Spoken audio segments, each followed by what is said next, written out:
この番組はご覧のスポンサーの提供でお送りします。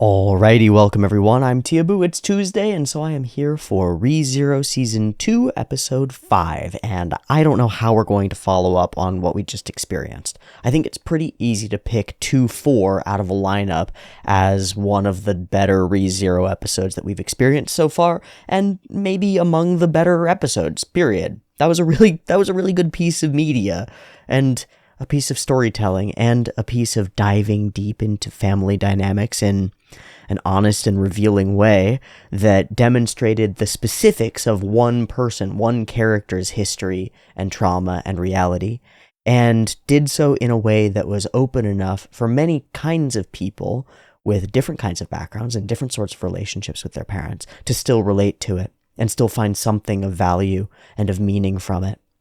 I know I sure did.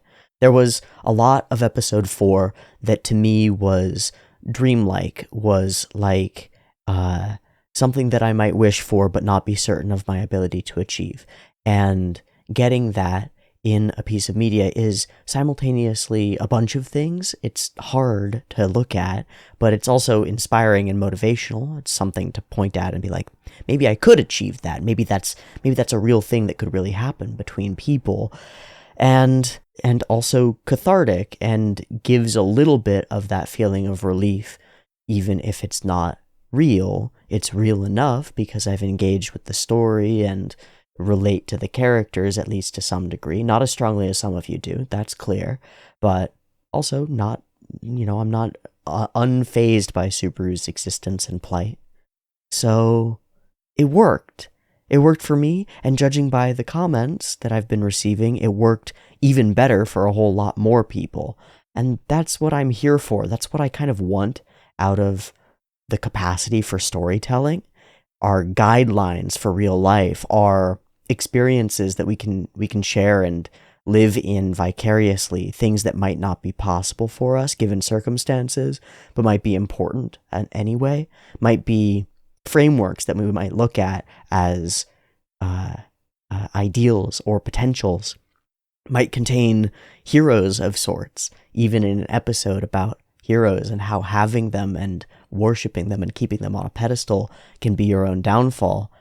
There's still a lot to admire in the approach that Subaru's parents, even in this dreamlike world, take toward him and their attitude toward him.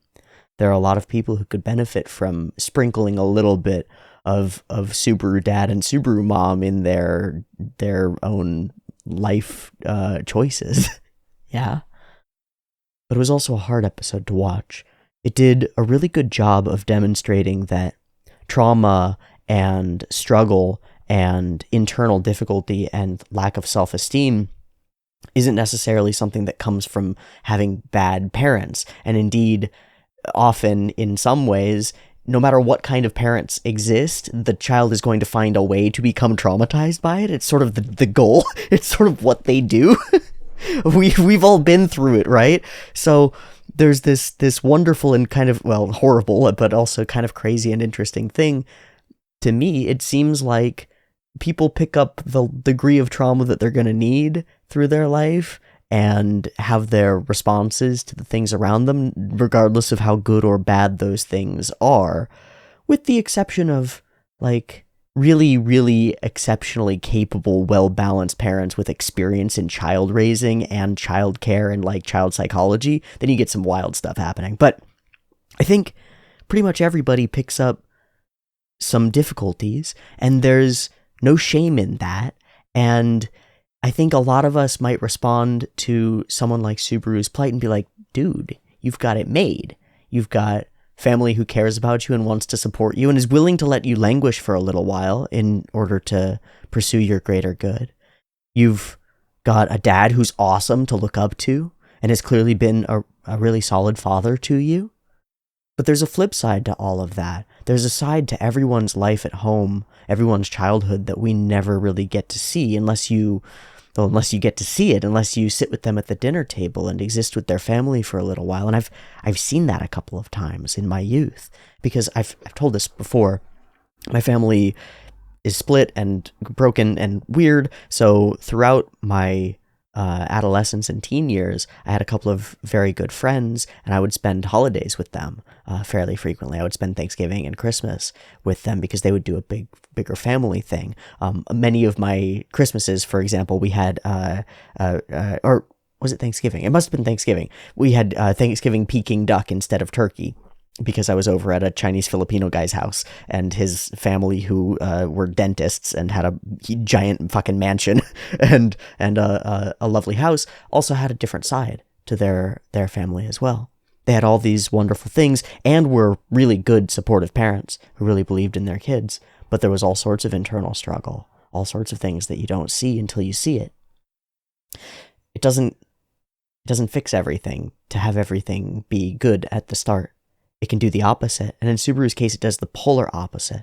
Having a great dad, having an exceptional dad, gives him an inferiority complex, gives him this feeling of needing to live up, this crushing expectation, this weight on his shoulders that, well, recolors excellently a whole bunch of his interactions and actions from season 1.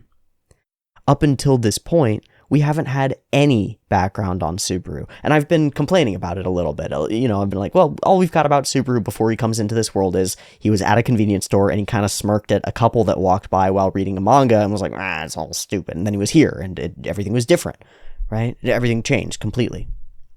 And we've had no insight into his past life until now. Up until now, we've only been able to judge Subaru's actions on their own. We've had a little bit of insight into his mind, but those are still the thoughts that he's having right now, so we've been judging and watching Subaru in the moment. Our responses to him have been observational, and so we've been guessing at who the person underneath is. There's a lot that we can infer from his behaviors, his masking, his need to keep a strong front up in front of people, his extreme biting off more than he can chew, his extreme gung-ho-ness in grabbing at big ticket goals and making like solid swears toward them and oathing his way into hard corners and stuff, which I relate to. I relate. Don't make oaths. Don't fucking make oaths if you're not ready to make oaths. I was ready. To be clear, I was ready to make my oaths, to swear on my stupid orange Fiskars scissors that I would fight the evils of the world or whatever the shit I said. But same idea, that the whole hero complex and the whole, like, I gotta be really good. I gotta be really, really good and cool. All makes his life... Well, it makes his life significantly more difficult, but we've only been able to guess at where it comes from until now, and our guesses haven't had really solid foundations. And now they do. They have really solid foundations. We can understand Subaru's dynamic with his father is precisely that, and his dynamic with his mother is a difficult one, because she wants to be there and be supportive to him, but he doesn't know how to accept it. He doesn't find himself worthy of it. It's tough. It's tough, man. It's tough. It's very real. And that relationship with his mother, as psychologically every male's relation and female's relationship to women as they move forward in their life will be, that relationship to his mother will color all his other relationships, will color the type of interactions that he wants to have and the kinds of dynamics that he needs and the kinds of nurturing that he seeks out and is finding in different ways in Emilia and in Rem and maybe in others, who knows, we'll see. So that's pretty cool. On the note, I wanted to build it up nicely, but on the note of those things having an impact on our understanding of his previous actions, I wanted to read out and comment spotlight one comment out of the comments that came in from last time. And this one is from Philimau. The revealing of Subaru's past and what he was struggling with truly recontextualizes a lot of his mistakes and problems in Season 1, especially the last half of the season. That desire he has to be special, the sinking feeling of being a disappointment and forgotten, the desperation to appeal to others, to be relied on and needed, his hero complex and his tantrum at Emilia for pulling away, all stems from a severe lack of confidence and other insecurities, and that inferiority complex and that need to be better. He suffered so much, but he convinced himself it was worth it if he's the hero relied on by others. But Emilia began to pull away, or he thought she was. causing him to lash out and ruin the relationship. Then the stubbornness to admit that he did something wrong. The world is the problem. I'm not the problem. Until he realizes his mistakes and is given the chance to start over again from zero thanks to Rem.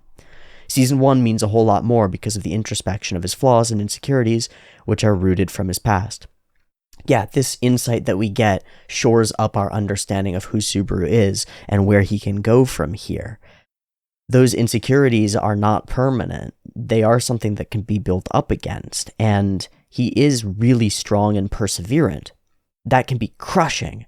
It can be Sisyphean. You can be pushing up against nothing, and given the nature of his power and his looping capacity, he might find himself stuck in a position where he chooses, like, this thing cannot happen. I'm going to loop a bajillion times and it's just going to destroy me, and it's going to be 1,000 bajillion Sisyphean tasks.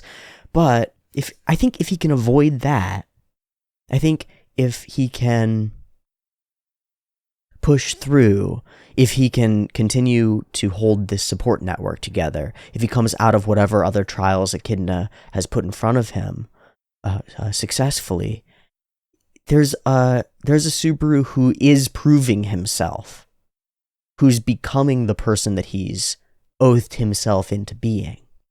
That's the other side of the oath thing. When you speak something out like that, and you claim a place, you'll be battered for it. Like, it immediately invites every challenge associated with it. Immediately. It's going to get as hard as it gets as soon as you really settle on something. As soon as you really choose something. I don't fucking know why, but it seems to be correct to me. You choose something seriously, and you begin moving toward it, and that's the moment you get whomped in 10,000 directions from, slings and arrows. Fucking hell. But then, as you get rocked and pick yourself back up, as you get destroyed by the challenge that you've taken on, as you bite off more than you can chew and find it tearing you apart from the inside, what happens in my experience is, if you're properly oriented and you believe in yourself and you're able to hold together the Maslow's hierarchy foundations long enough, you don't fully fall apart completely 100% and die. It's really important not to die if you fall apart, right? You got to have your foundations really strong, and then you can fall apart all the time. It's great. What happens is you build yourself back up, and the person that you build up isn't the person that you were. It's a person who, because of the struggles that you engaged with and the goal that you were engaging with them to get to, becomes closer to the goal person, or the person who could achieve that goal.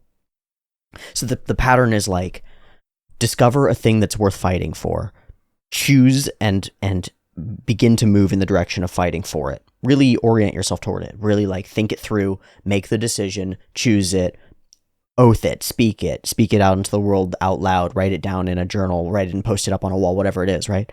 And then immediately you're going to hit struggles about it, right? If your goal is working out and getting strong, your first bout of muscle soreness and your first couple workouts are going to be hellish and destroy you and be the worst thing in the world. If you decide that you're going to try to fight the forces of evil in reality, they're going to whomp you. They're going to fucking whomp you. Something's going to whomp you, and it's going to feel like you're being crushed by the forces of evil in reality, and they're too big for you.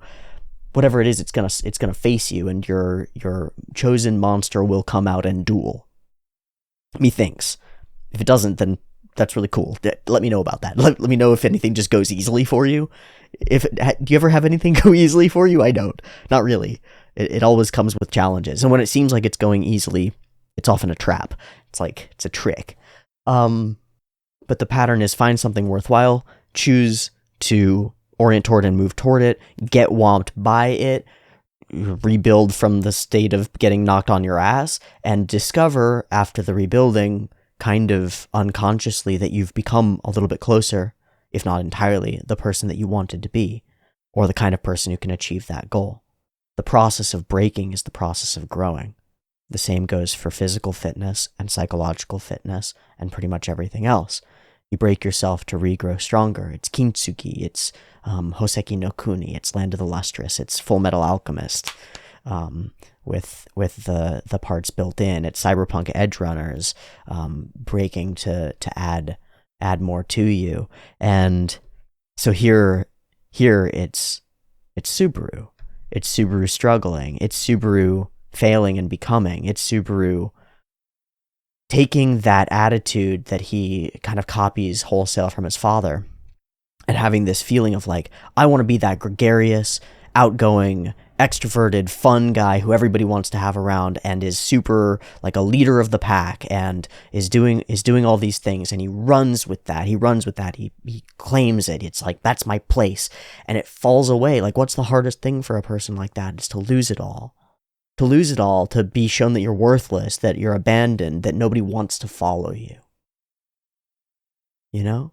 Like, for me, it would be the equivalent of if I had started this YouTube channel and gotten a little trickle of subscribers at the beginning and then it just petered off into nothing and disappeared. It would be heartbreaking. It could still happen. It could happen any day. I don't think it will. I'm going to be keeping on doing this and enjoying it and doing my absolute best with it. So I don't think it will. It seems to be going really well, but that same feeling could be there. He loses it all, and that's heartbreaking and crushing. But now, given opportunity first to start from zero by entering another world, and to try a lot of the same things as before, masks and behaviors, helping others in order to hope that they'll love you. Now, he's reset a little bit. Now he has some people gathering around him who actually believe in him. In fact, he's got a person who calls him her hero and believes it wholeheartedly.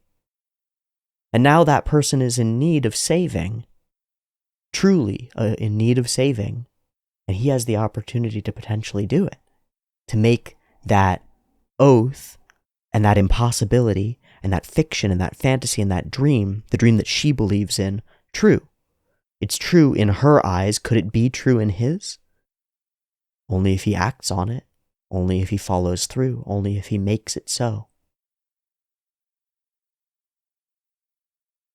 So, stepping back into the sort of meta-analytic perspective that I very much like, what does that do for us as viewers?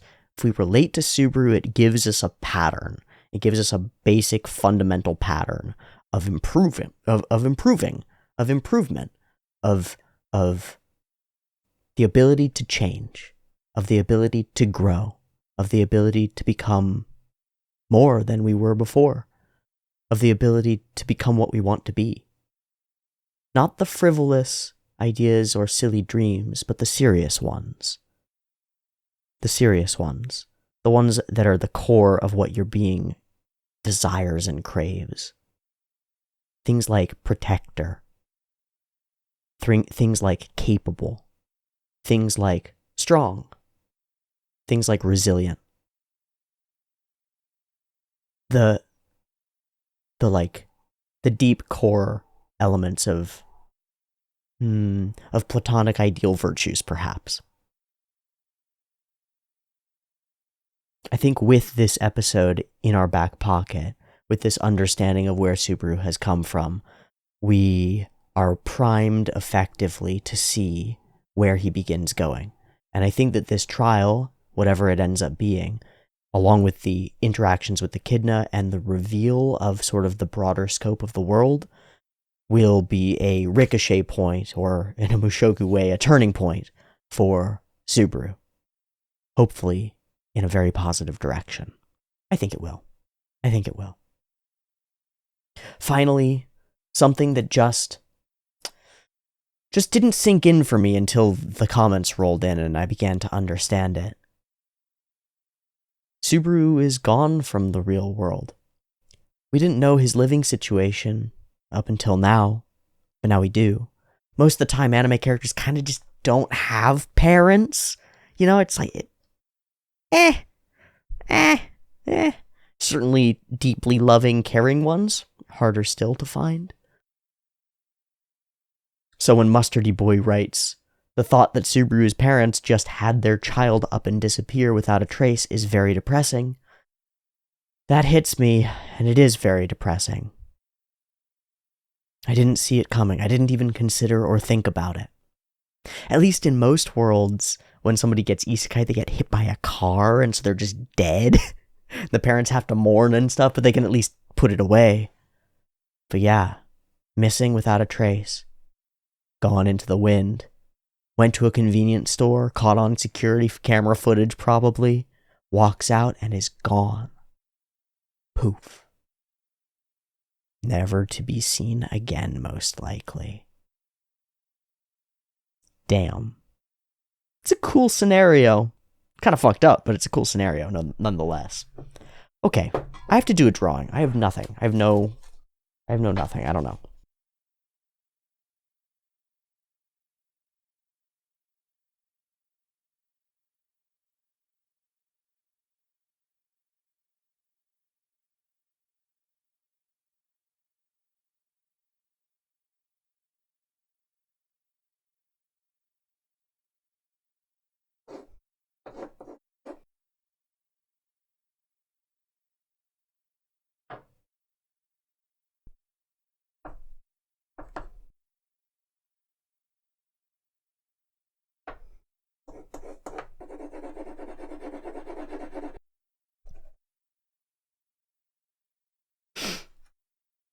I've been there.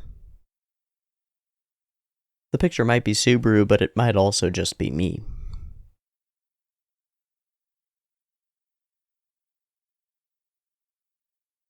It can be both. Alright, episode 5, up and ready to go. I'm excited and terrified. Let's see what Echidna has to say about what we just experienced and what's going to happen next. I don't think that's the end of the trial. If it is, that was way too nice. But we'll have to find out. Let's watch episode 5 of season 2 of ReZero. I've got it up and ready to go. There'll be 2 versions, picture-in-picture in the description, timer on YouTube, beep-beep timer to count you down, and early access on the Patreon. Beep-beep timer.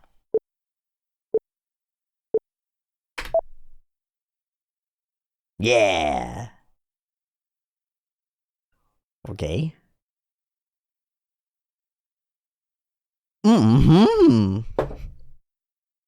Truly a man of culture. Okay, so this is the OP.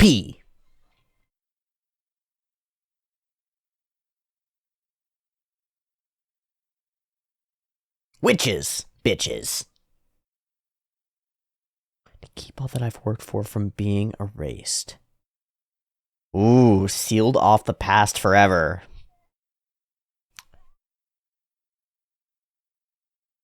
Gone forever, no returning back. Eurydice. Been beaten to the depths of despair. Esorde demo. Gotta keep going. Foundations.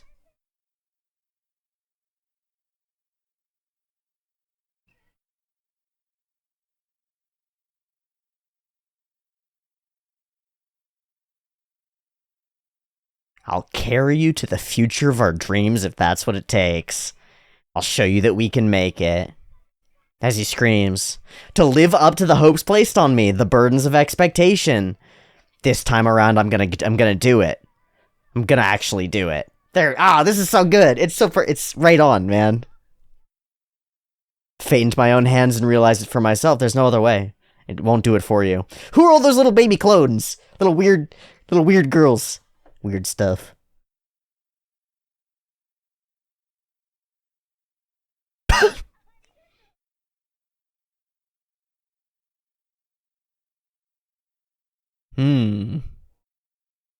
Memory Dreamland. Okay, so this is technically part of the trial.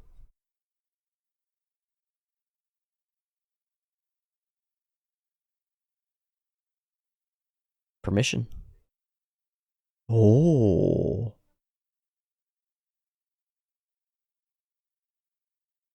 Oh.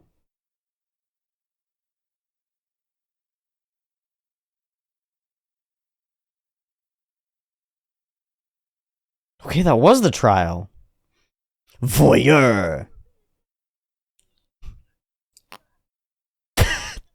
That's real embarrassing. Yeah. She's dead, it's fine. Monogatari. Ooh, there's some spooky stuff.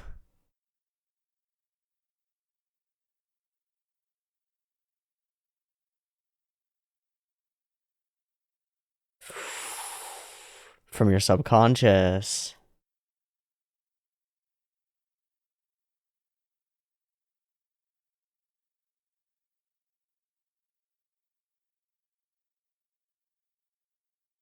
Ho ho ho. Your shadow always knows you.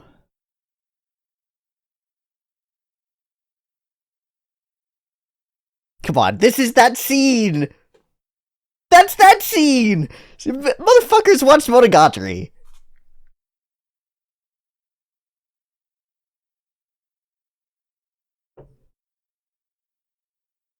First little taste of witchiness. Ah.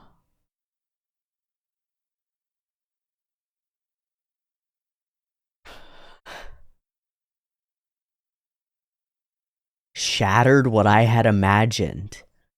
Oh! So he was surprised by all of it.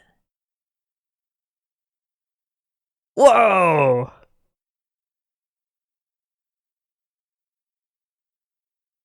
That's a really good answer, my guy. That's a really good answer, my guy. The what? I thought you just said it was over. You just said it was... Stupid idiot. Fuck! Of course there are. Fuck!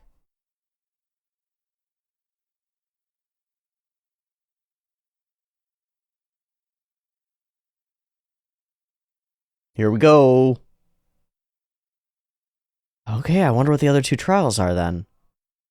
Can you stop being so cryptic? What?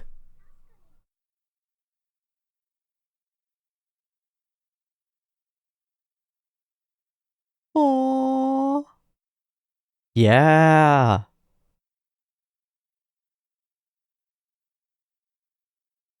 Yeah. Same.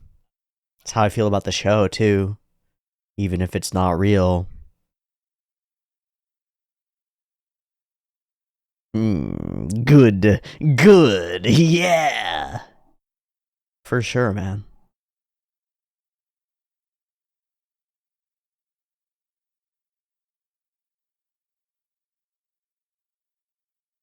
Hmm. Hmm? Hmm. He's here to play support. Oh, that's so ominous and cryptic. I don't like how ominous and cryptic it can... Okay, I actually like it. I actually like it a lot. Okay, we're awake?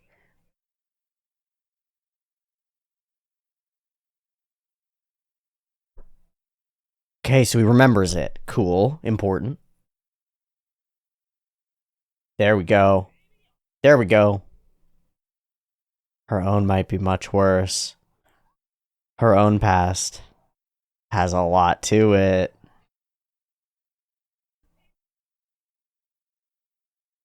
Hi.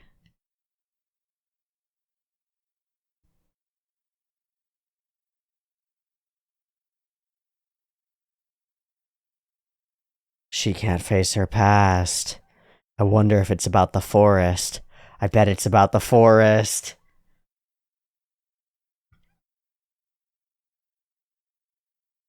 No, it's about Satella. It's about the blame? Whoa.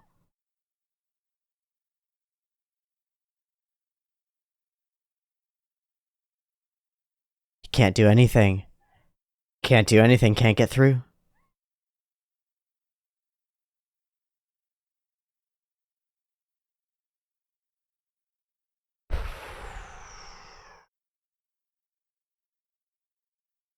Looks like Amelia maybe didn't succeed her trial.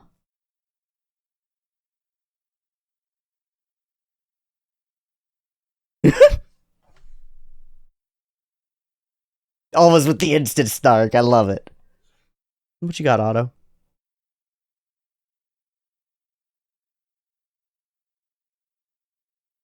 I wouldn't fuck with no witches.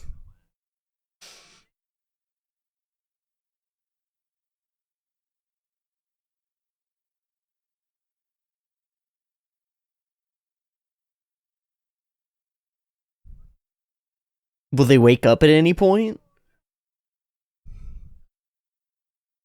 Will they wake up at any point?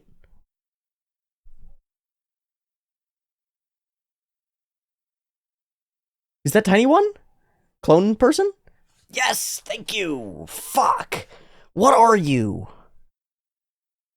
Little elf child? Yeah. Oh!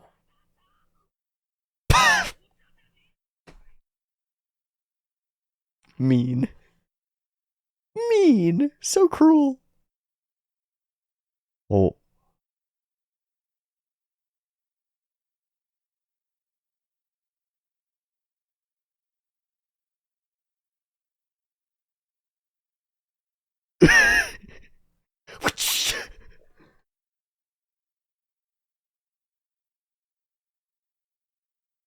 I agree with that. Yeah, give me an intro.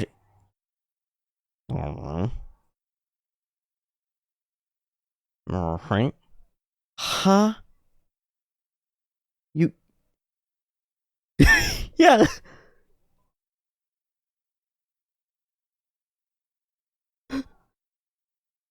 We have two now. There are two now. Oh. Soulless shell. Souls stay in the barrier. Oh, it strips them of their consciousness. Yeah, alright.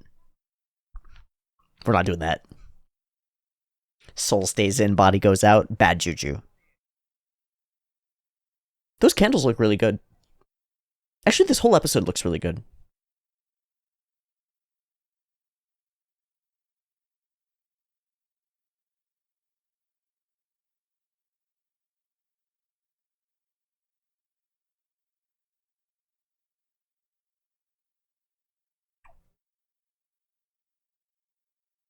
Pass. You were warned. You were warned.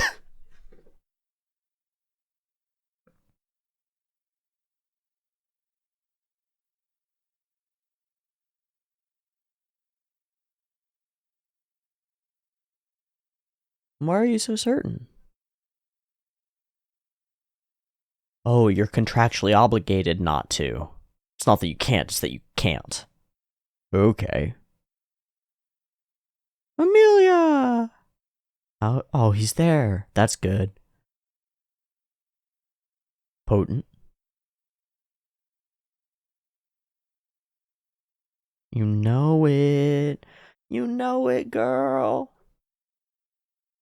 No Shinji shit, neither. No, I want to know what happened. What did you experience, dude?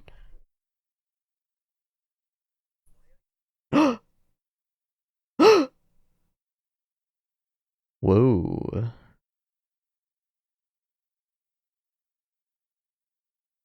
You were craving physical contact. Yes, it is. Yes, shut up. Yes, oh, that's what I mean. That's the subconsciously part. Yes, it was. You can't hide it. You can't hide it. That was love. That was good. Gurgle. Can she?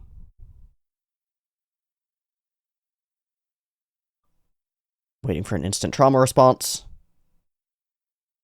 So we cut away from it. Please! Oh.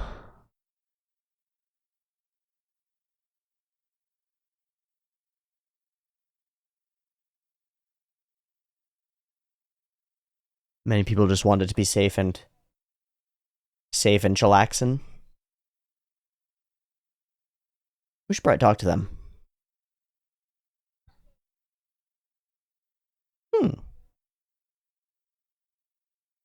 Isolationists. Japan.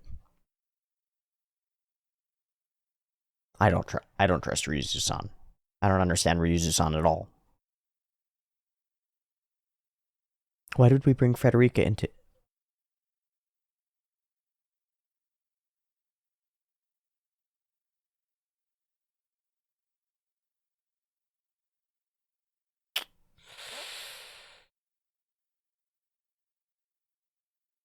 True.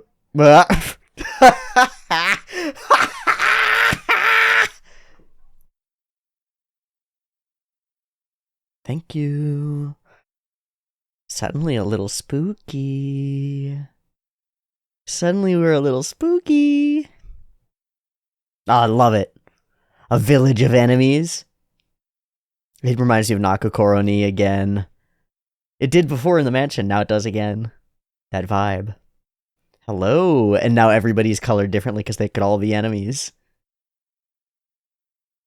Oh, again.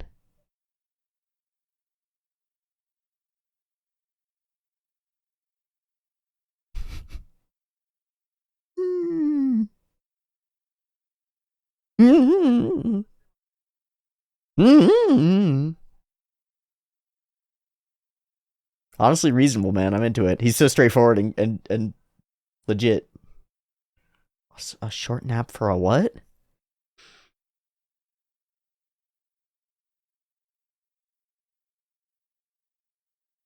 Become the most explosive hero.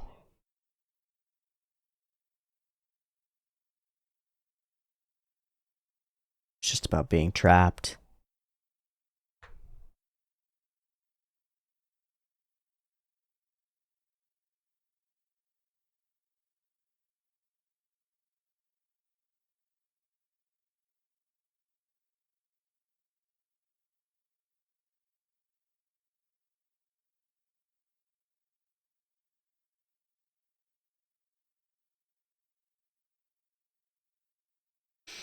I can see that.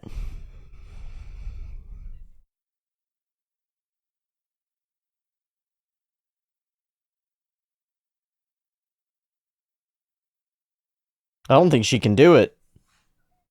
I think that's what Echidna was on about. I don't think she can do it. Again. So okay.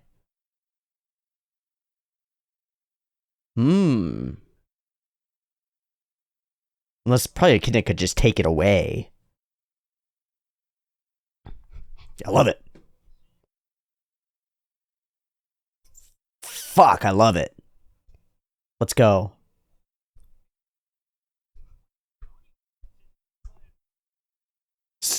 But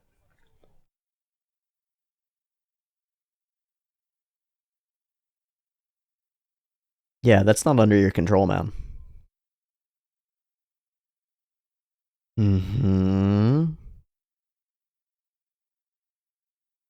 Oh, so we're conspiracying just to help Amelia?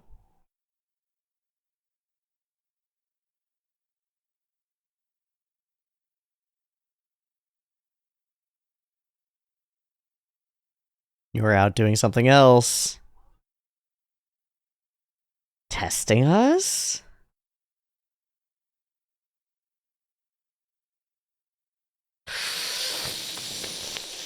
You can't talk about it. But that's true. And now Rem is paying the price.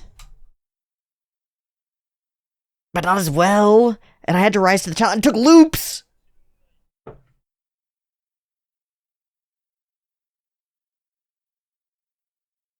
Trust. You don't know what you're... Yeah, you don't know what you're messing with. I don't understand at all. Okay. What's the big plan, Roswaal?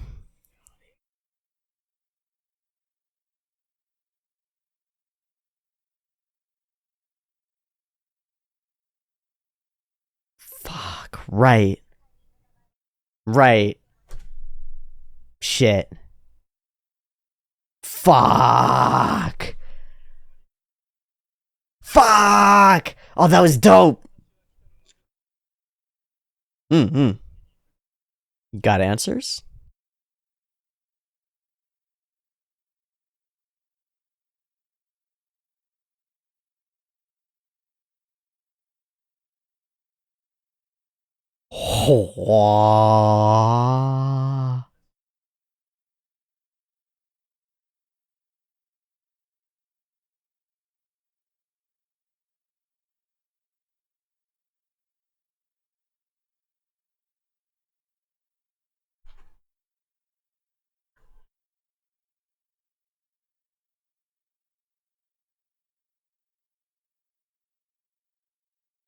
And soon the savior of the sanctuary.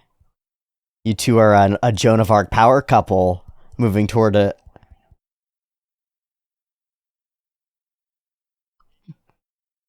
Big goals require big sacrifices. No, Roswell's gonna hold straight to what he believes. Yeah, what if it didn't work? What if it didn't work? Bro. Bro. How do you answer that? It's so manipulative.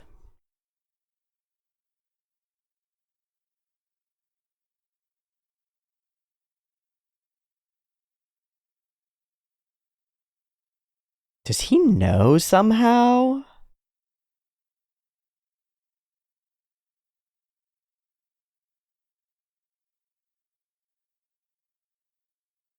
He's just shoving you out. Hmm.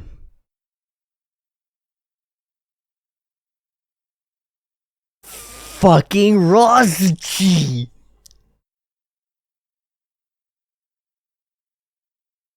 This is wild! This is wild! We just got entrapped! We've been entrapped for forever.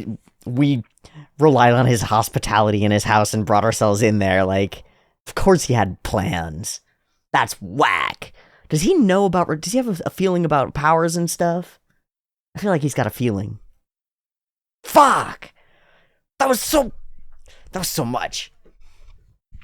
That was so much. Holy shit.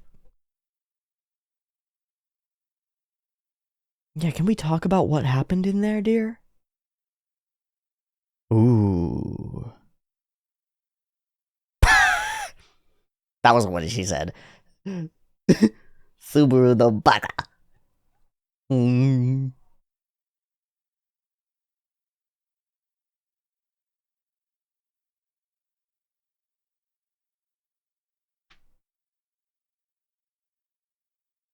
You're doing great.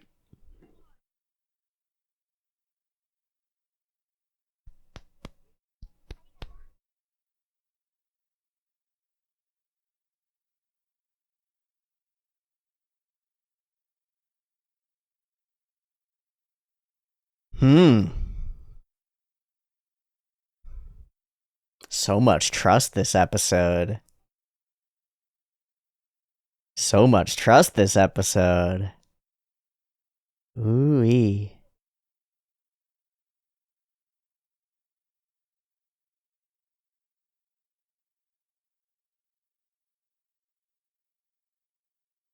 No more hostages. Okay, so then we can spend some more time and there's less pressure.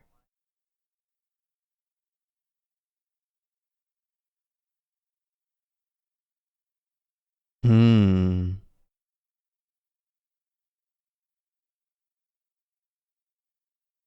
Hmm.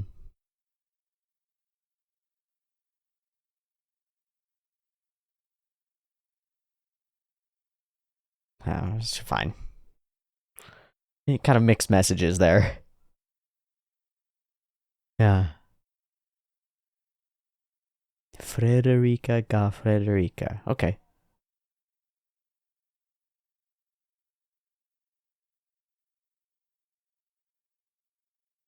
Oh, we're taking care of it as in we're bringing them out.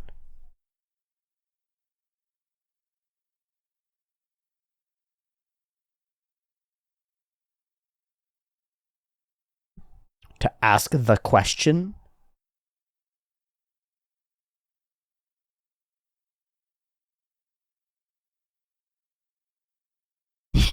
Yeah? Just the fate of the universe. So cute. So cute. So sweet. I can't! It's yours!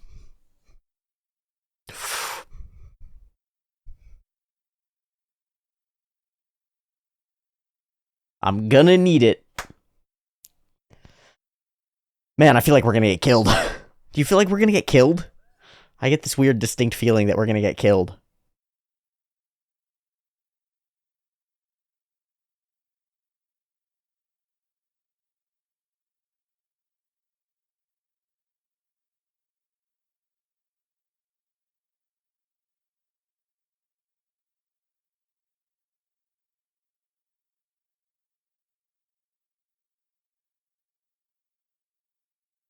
For her, he doesn't believe she can do it.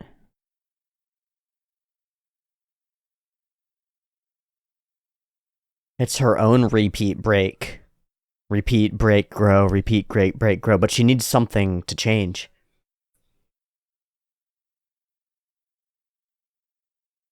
Or even face it.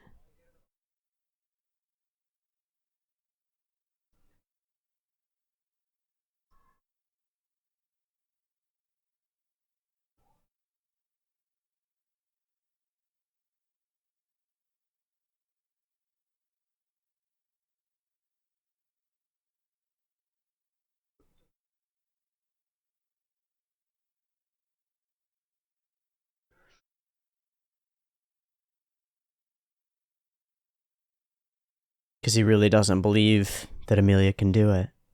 But Subaru needs to have faith in her. Wow, we're back at home! Holy crap! So everybody's safe, but now we're separated from the trial, and the trial is ongoing. Alright, how's Petra and Frederica? Is everything okay at home? Everything's deeply red. Hi.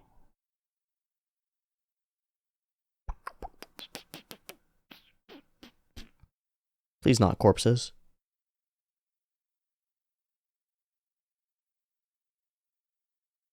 And then there's Beatrice.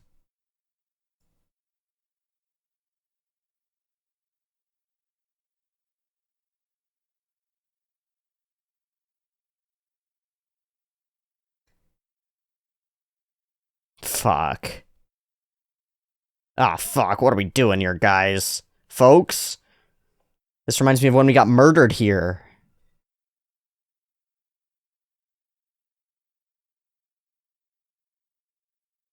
Did we just again with the leg? Oh, those are your entrails. Oh.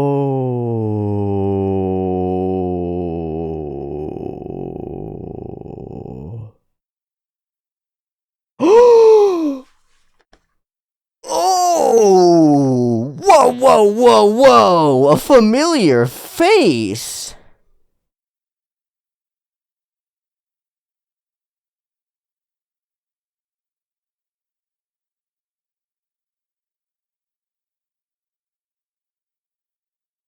Oh, fuck! Yeah, one step forward. Oh, fuck! Oh no, now we're in such a catch-22. So, okay, we're gonna reset to where we were in the village almost certainly. I hope. Because if we go out of the barrier and then have to go back in, that's gonna be wild or different. But then we've got a dual challenge, because there's like, get the people home, there's a direct threat at home right now, and nobody to deal with it. Quite likely, she was capable of dealing with Frederica and Petra. Petra is nothing, but Frederica. Where's Betty? Just in the library, probably. And Roswell's nowhere around. It's totally abandoned. So Rem, unconscious, sleeping, is gone. Maybe Frederica fled with her, but Elsa's a mean bitch. Witch. Fuck! Oh, what an ending moment. That really got my goat. That was so good. And it's so good how it feels just like the first time, which is the time when we died from Ram. I think it was from Ram magic when we were running down, I think maybe this same hallway, you know? But the tone is so, this shift to dark red, blood red hues everywhere, the growing discomfort, and then suddenly the slow dutching. Well, it's not slow, I guess. Womp womp dutching, womp womp time to run, womp womp all the way focused in, and now we pervert that image of like sprinting forward through hardship, because it's sprint, sprint, sprint, knees out from under you, dead. It's like, you're too focused on the goal. You didn't see what you didn't see. You missed the threat lurking in the grass, the snake in your own fucking manner. Ah, God, I'm so glad to have our mean-ass big titty bowel slicer back. I'm so happy. Not really that happy. She sucks. She sucks a lot. Okay, there's a bunch of cryptic shit in this episode that's pretty interesting, but there are a couple of highlights. So let's mention each highlight, and then we'll go through and we'll try to get a takeaway from each highlight. Highlight 1, follow-up conversation with Echidna, and particularly the way that Subaru expresses this deep strength and deep belief in his parents, that you've underestimated them, and they've actually transcended your memory-based system, and they're my parents, and I got to actually say what I needed to say to them, and they actually got to give me their blessings, and that's real. That's real as it could be. So it's like, shut the fuck up about how imagined it is. I freaking like that. Amelia, on the flip side of our success during the trial, Amelia cannot overcome her first, cannot overcome her past. And Subaru doesn't know her past. We have a little bit of insight, and I think we can guess that there are 2 major things going on. The one is her deep fear and self-blame over what happened in the Forest of Elves, because she's absolutely responsible for that, and it definitely was her fault. Even if it's not her fault, it definitely was her fault, if that makes sense. Like, clearly it wasn't intentional or anything, but that power was hers, and she's going to have to reconcile with that if she ever wants to put herself in a position of power. Otherwise, she will self-sabotage right up until the end. So what Gar says later about, like, does it really matter? Do you really have to overcome your past? It doesn't fucking matter. You can take that on for her, and you can just carry her, and it'll be fine. And that might work in a different circumstance. I think that could work in a particular kinds of relationships. But if you want Amelia to be strong, and you want Amelia to be capable, and you want Amelia to be able to move forward, she has to overcome these trials. The other thing that I think is the possibility of what Amelia is going through is that deep blame sort of situation where people blame her for being like the witch, and so she's saying these lines of, it wasn't me, it's not my fault, as people are blaming her for something that she's actually not responsible for. There's this deep mix in Amelia of actual responsibility for horrifying events, quite possibly, and not responsibility for a bunch of things that she gets blamed for.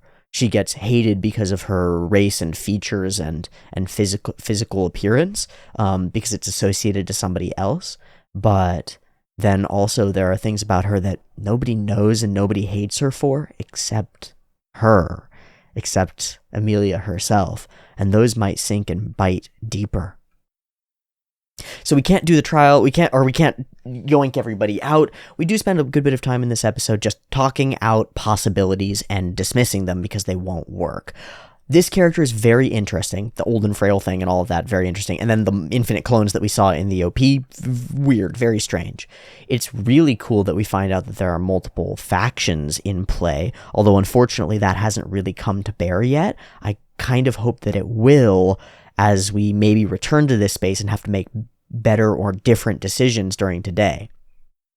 It may be that the goal of this sequence is to figure out what we can say or do to or for Amelia to help her pass the trial and enable the freedom of the sanctuary so we can go and fix whatever's going on at home. I don't know. I did just want to mention that there are some really good looking scenes this episode. There's quite a bit that I think looks really solid. The echidna scenes are fine, but kind of normal for me. They don't do a lot. But once we get into these environments, these emotional scenes from Amelia, I think, hit really solidly. And then this candlelit scene, I think, is really pretty just because of the digital lighting from the camera. The candles works very well for me. And there are a couple of others as we go on. It's a slow-paced episode. There's no action to it, essentially whatsoever. And it still is engaging and really enjoyable to watch. And I think the camera work is solid and well put together and fun. So that's pretty cool. This is potent. This scene hits really good. It hits really well. We've had people at Subaru's bedside a few times. More than a few times. Sometimes it's Amelia, sometimes it's Rem and Ram. Sometimes it's him by Rem's bed. But he's here because he needs to be. And the little reach out and grab that we get here is immaculately the cutest thing I've ever seen. Especially the instant embarrassment and it's not like I don't understand why it's not like I actually want to touch you or anything. Yeah, you do.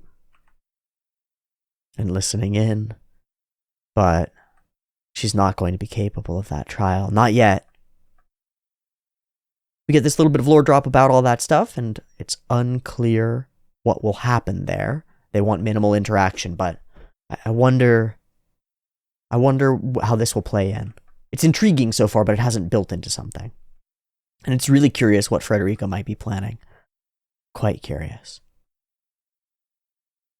The best way to assure that they get what they want is to harm Amelia. And I love how that conversation makes this shot of Granny look super suspicious. Just to me. I don't think Granny is super suspicious, but it sure does that. I like this moment. Is there something that you want out of getting out of here? And he says, somebody who can come and go as he pleases wouldn't understand. And I think what he's saying is, you don't know what it's like to be trapped. That's the situation that I'm in. It's not about what I want out there. It's about the feeling that I can't have what I want. I wouldn't, he's like, I might not even want to leave. I might not even necessarily care about going past this arbitrary threshold in the physical forest and going and doing stuff in the world. But the fact that I'm restrained irks. That's my take on it, at least. Which fits his whole, like, beast-like sensibilities and sort of angry, sort of kind of don't put no chains on me kind of aesthetic. And I think works really well. What does Frederica think? I don't know. And he says, just like her damn master. I wonder if that means Roswaal? And the oath.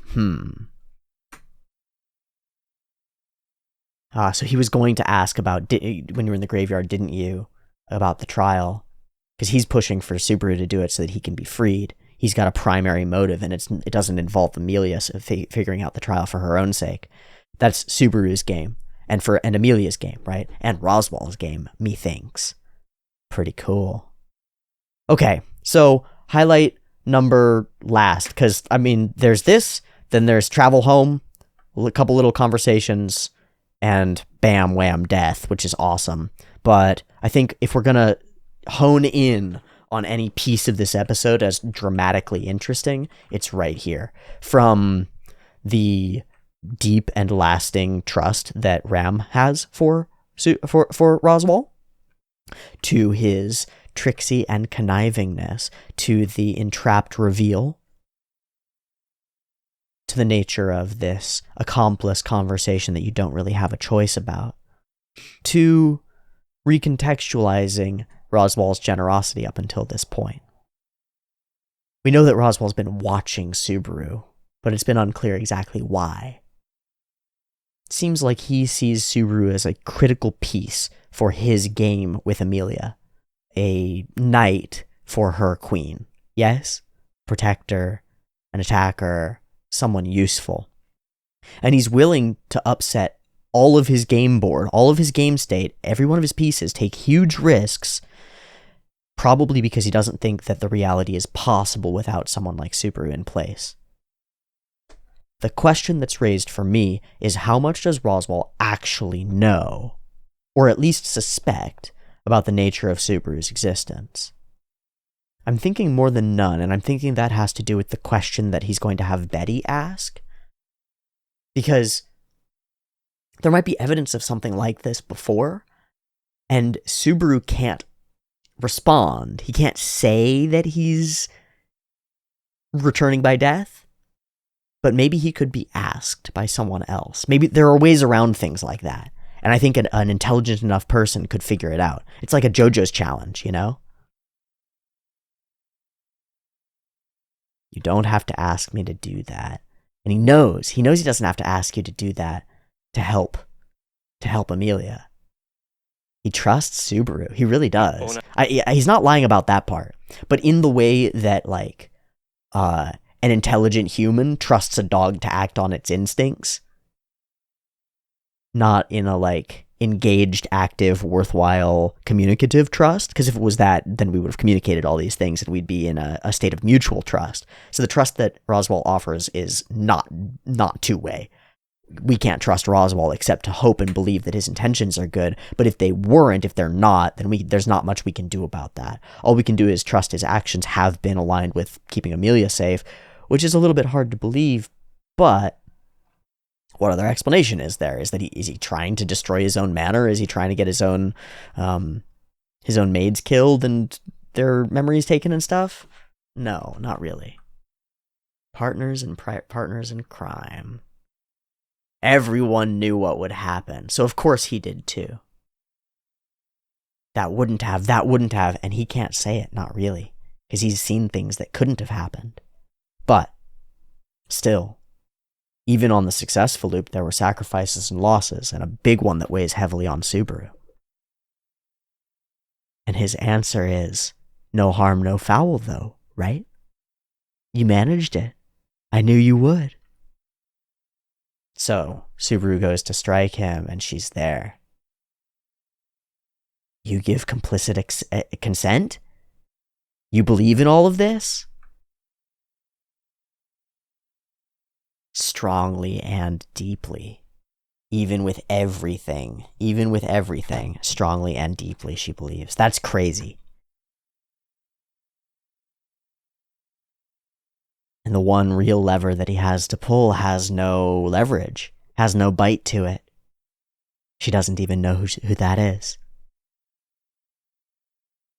So why did I do all these things? To ensure that I would not have to confront them myself. And why did I want to not confront them myself? Because if I did, you wouldn't get the credit, and neither would Amelia. And you're my horse. I'm backing you, knight. Horse and jockey is actually maybe more like it, huh? Amelia's the horse.